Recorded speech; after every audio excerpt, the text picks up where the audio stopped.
जी अस्सलाम वालेकुम स्टूडेंट्स, आपका सब्जेक्ट है इंट्रोडक्शन टू बिजनेस फाइनेंस और इसका यूनिट 2 आपके सामने डिस्प्लेड है जो कि है फाइनेंशियल स्टेटमेंट्स के मुतालिक। देखिए, बिजनेस के अंदर जब हम फंड्स का हिसाब रख रहे होते हैं तो हम डिफरेंट फाइनेंशियल स्टेटमेंट्स बनाते हैं और आपने अकाउंटिंग के में इनको पढ़ा भी होगा। ये फाइनेंशियल स्टेटमेंट्स जो होती हैं ये किसी बिजनेस का फंड्स रिकॉर्ड होता है और इनको देखने के बाद ही अंदाजा होता है कि बिजनेस की फाइनेंशियल सूरत हाल क्या है। ये जो फाइनेंशियल स्टेटमेंट्स होती हैं इनके मतलब ये याद रखें। और ये फाइनेंशियल स्टेटमेंट कौन सी हैं जी? बैलेंस शीट है, प्रॉफिट एंड लॉस अकाउंट है, कैश फ्लो स्टेटमेंट है, statement of changes in equity है और lastly notes to the accounts होते हैं। ये इंटरनेशनल अकाउंटिंग स्टैंडर्ड्स के मुताबिक बनाई जाती हैं। इंटरनेशनल अकाउंटिंग स्टैंडर्ड्स का अब नया नाम इंटरनेशनल फाइनेंशियल रिपोर्टिंग स्टैंडर्ड्स है, IFRS, जो international accounting standard board issue करता है। उसके मुताबिक ये बनाई जाती हैं। पाकिस्तान में securities and exchange commission of Pakistan वो इदारा है जो इन स्टैंडर्ड्स पे अमल दरामद के लिए होता है और इसकी technical responsibility institute of chartered accountants of Pakistan ICAP को डेजिग्नेट की गई है। अब इनके मुताबिक ये फाइनेंशियल स्टेटमेंट्स बनाई जाती हैं। फाइनेंशियल स्टेटमेंट्स की अगर मैं टाइप्स की बात करूं तो पहली बैलेंस शीट है। बैलेंस शीट का नया नाम स्टेटमेंट ऑफ फाइनेंशियल पोजीशन है। इसके अंदर लिख के हम बताते हैं कि ऑर्गेनाइजेशन के एसेट्स कितने हैं, लायबिलिटीज कितने हैं और उसका शेयर कैपिटल कितना है। तो एसेट, लायबिलिटी और इक्विटी के मतलब आपको पता है, ये बेसिक अकाउंटिंग इक्वेशन है जो आप सब लोग अकाउंटिंग शुरू करते हुए पढ़ते हैं। Total assets is equal to total liabilities plus owner equity. दूसरी इंपॉर्टेंट फाइनेंशियल स्टेटमेंट जो होती है उसे हम कहते हैं income statement. Profit and loss account भी इसे ही कहते हैं। इसमें होता क्या है कि एक ऑर्गेनाइजेशन अपने रेवेन्यूज में से एक्सपेंसेस माइनस करके अपने इनकम लिखती है और इसी को ही हम इनकम को प्रॉफिट भी कहते हैं।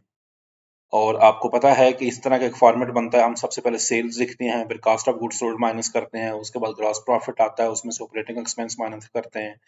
तो यहाँ पे ऑपरेटिंग प्रॉफिट आ जाता है, उसमें से इंटरेस्ट माइनस करते हैं तो earnings before tax and then tax apply होता है तो नेट प्रॉफिट आ जाता है। अच्छा, उसके बाद एक बड़ी इंपॉर्टेंट स्टेटमेंट है स्टेटमेंट ऑफ कैश फ्लोज। इसके अंदर हम अपने कैश फ्लोज का हिसाब रखते हैं। आपको पता है बैलेंस शीट और इनकम स्टेटमेंट हम अक्रूवल बेस पे बना रहे होते हैं। वहां पे कैश रिसीव हो या ना हो हम सेल्स की एंट्री रिकॉर्ड कर देते हैं। इस तरह हम परचेजेस करें, पेमेंट करें या ना करें, हम एंट्री रिकॉर्ड कर देते हैं। लेकिन कैश का हिसाब रखने के लिए एक सेपरेट स्टेटमेंट बनाई जाती है, उसे कहते हैं स्टेटमेंट ऑफ कैश फ्लोज। और इसमें जितना बिजनेस में कैश इनफ्लोज आ रहे होते हैं और जितने आउटफ्लोज आ रहे होते हैं ये सारे दर्ज करते हैं। इसको 3 हिस्सों में तकसीम कर लेते हैं। पहले होते हैं state cash flows from operating activities, जो बिजनेस की मेन ऑपरेशंस होते हैं जैसे सेल, परचेजेस, उसका कैश का हिसाब रखा जाता है। सेकंड होती है इन्वेस्टिंग एक्टिविटीज, जिसमें बिजनेस जितनी इन्वेस्टमेंट्स कर रहा होता है, एसेट्स बाई कर रहा होता है या लोन पे ऑफ कर रहा होता है, उसका हिसाब। और लास्टली फाइनेंसिंग एक्टिविटीज होती हैं कि हमारे बिजनेस में फंड्स कहाँ से आ रहे हैं, हमारे शेयर होल्डर्स की वजह से या हम जो अदर लेंडिंग या लोन्स वगैरह बिजनेस से ले रहे हैं। तो इन तीनों तरह का हिसाब रख के नेट कैश आउटफ्लोज या आउट इनफ्लोज मालूम किए जाते हैं। चौथी फाइनेंशियल स्टेटमेंट होती है स्टेटमेंट ऑफ रिटेन्ड अर्निंग्स। जैसे उसके नाम से जाहिर है अर्निंग्स, इसके अंदर जितना भी हमारा नेट प्रॉफिट होता है उसको इधर शिफ्ट कर दिया जाता है और उसमें से फिर शेयर होल्डर्स को डिविडेंड पे किए जाते हैं। और जो डिविडेंड का हिस्सा हम जो प्रॉफिट का हिस्सा हम डिविडेंड के तौर पे नहीं करते उसे रिटेन्ड अर्निंग कहते हैं। रिटेन्ड का मतलब कि हम बिजनेस के अंदर उस अर्निंग को रिटेन कर लेते हैं फॉर फ्यूचर डिफरेंट ऑब्जेक्टिव्स। अच्छा, अब इन सारी फाइनेंशियल स्टेटमेंट का किया जाता है रेशियो एनालिसिस। रेशियो एनालिसिस शायद इससे पहले आपने बीकॉम और एडवांस अकाउंटिंग वगैरह में पढ़ा हो, जिसमें हम बिजनेस के डिफरेंट जो सेगमेंट्स होते हैं, जैसे उसके ऑपरेशंस हैं, एसेट्स हैं, लायबिलिटीज हैं, उनकी रेशियोज कैलकुलेट करके देखते हैं कि हमारे बिजनेस की परफॉर्मेंस क्या है और दूसरे बिजनेस से या अपने ही बिजनेस के पहले सालों से उसको कंपेयर कर लेते हैं। नंबर वन जो रेशियोज होती हैं वो है प्रॉफिटेबिलिटी रेशियोज, जिसमें हम प्रॉफिटेबिलिटी के हिसाब से देखते हैं कि हमारा बिजनेस कितना बेहतर प्रॉफिट जनरेट कर रहा है। सबसे पहली रेशियो इसमें है रिटर्न ऑन कैपिटल एम्प्लॉयड। इसका फार्मूला है operating profit divided by share capital plus reserve plus non current liability multiply by 100। तो इससे जो भी हमारे पास अमाउंट आती है उस वो अमाउंट हमें बताती है कि कितनी अच्छी तरह एक कंपनी अपने इंडस्ट्री में प्रॉफिट जनरेट कर रही है या रिटर्न जनरेट कर रही है। फिर है return on ordinary share capital funds, ROE। ये होता है profit for the year divided by share capital plus reserves. इस तरह ग्रॉस प्रॉफिट मार्जिन होता है, gross profit divided by sales revenue.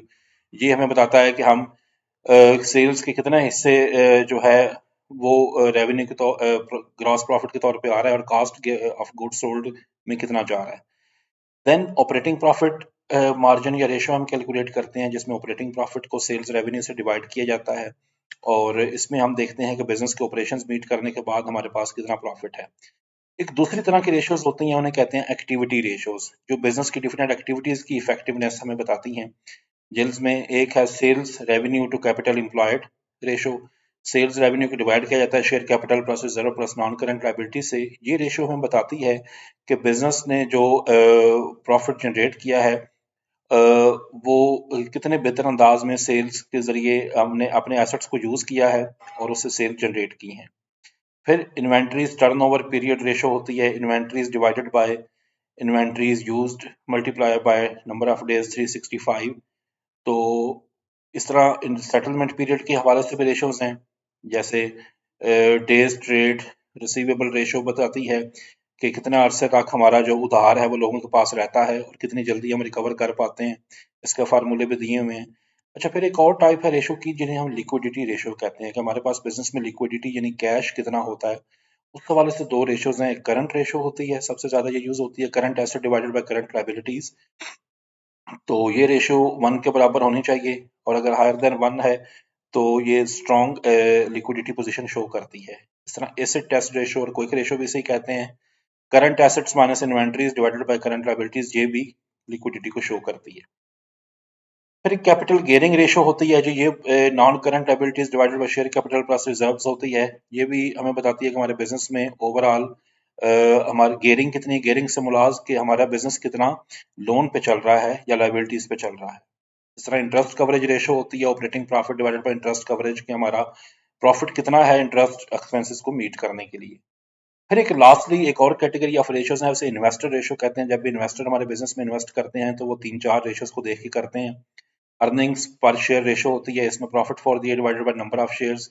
EPS होती है, जिस बिजनेस की ये ज्यादा हो वो ज्यादा अर्निंग्स जनरेट कर रहा है। फिर प्राइस टू अर्निंग रेशो होती है, इसका मतलब ये होता है करंट मार्केट प्राइस पर share divided by earning per share. ये हमें शो करती है कि हमारे एक हमारी अर्निंग के लिए कितने इन्वेस्टर्स कितना पैसा कंट्रीब्यूट करने को तैयार हैं। देन डिविडेंड यील्ड की रेशियोज हैं और डिविडेंड कवर की रेशियोज हैं।